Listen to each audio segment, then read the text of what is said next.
অল্প তেলে চটজলদি হেলদি বা টেস্টি কোনো খাবার যদি খেতে চাও তাহলে এই রেসিপিটা একবার ট্রাই করতে পারো।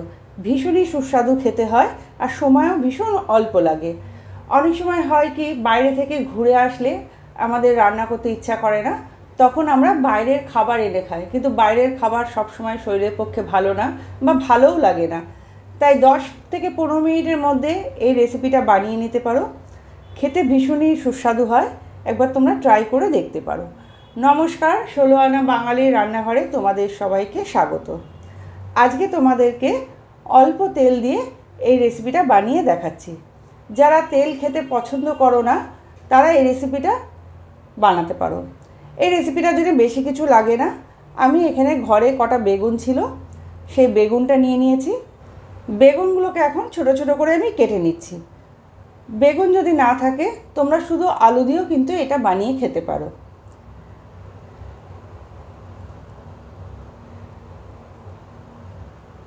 সমস্ত বেগুনগুলোকে আমি কেটে নিয়েছি। বেগুনগুলো কেটে আমি জলের মধ্যে রেখে দিচ্ছি, কারণ বেগুনের একটা কষ থাকে, তাই এটাকে আমি 5 মিনিট জলে ভিজিয়ে রাখবো। আর এখানে নিয়ে নিয়েছি আলু কেটে, পেঁয়াজ কেটে, আর নিয়েছি 2 রকমের ডাল। এখানে মুগ ডাল আর মুসুর ডাল আমি 2 চামচ করে নিয়েছি। 2 চামচ মুসুর ডাল, 2 চামচ মুগ ডাল নিয়েছি। এবার ডাল দুটোকে প্রথমে ভালো করে আমি ধুয়ে নিলাম।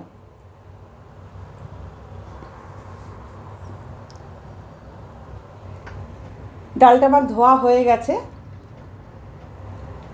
এখন চলো এবার রেসিপিটা তোমাদের তৈরি করে দেখাই।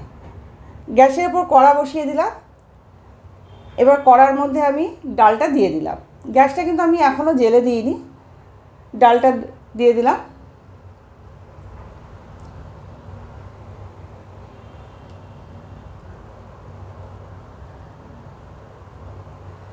এবার এর মধ্যে দিয়ে দিচ্ছি কেটে রাখা বেগুনটা,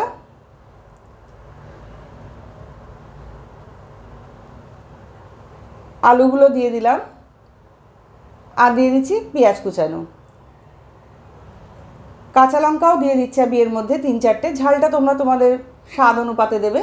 তোমরা চাইলে এর মধ্যে কয়েক কোয়া রসুনও কুচি কুচি করে দিতে পারো। দিয়ে দিলাম স্বাদ মতন লবণ, সামান্য পরিমাণে হলুদ দিয়ে দিচ্ছি।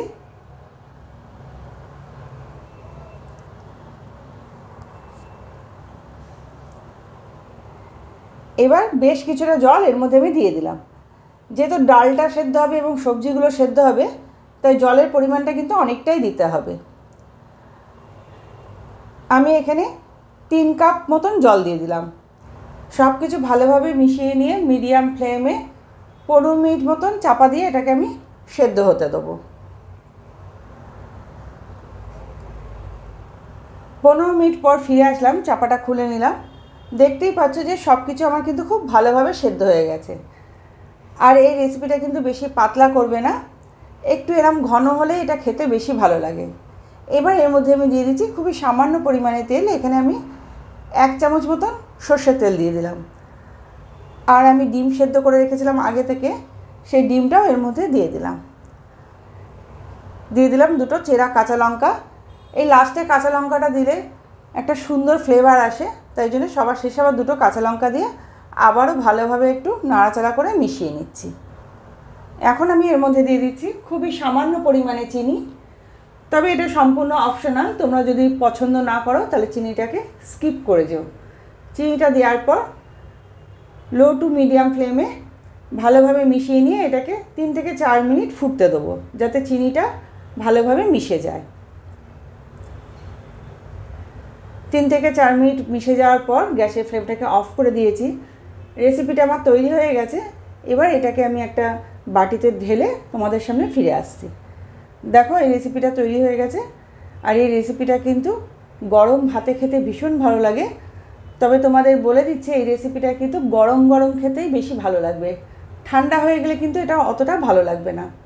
অনেক সময় আমাদের রান্না করতে ভালো লাগে না, বা যারা তেল কম খেতে চাও তারা একবার এই রেসিপিটা ট্রাই করে দেখতে পারো।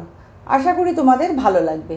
আর যদি রেসিপিটা ভালো লেগে থাকে তাহলে একটু লাইক, কমেন্ট আর শেয়ার করে দিও। আর পুরনো বন্ধুরা আমার পাশে থেকো, নতুন বন্ধুরা আমার চ্যানেলটাকে সাবস্ক্রাইব করে পাশের বেল আইকনটা টিপে দিও, যাতে আমি নতুন কোনো ভিডিও ছাড়লে তার নোটিফিকেশন তোমরা পেয়ে যাও। তাহলে আজকের মতন এই পর্যন্ত, নেক্সট ভিডিও নিয়ে আমি আবার ফিরে আসছি।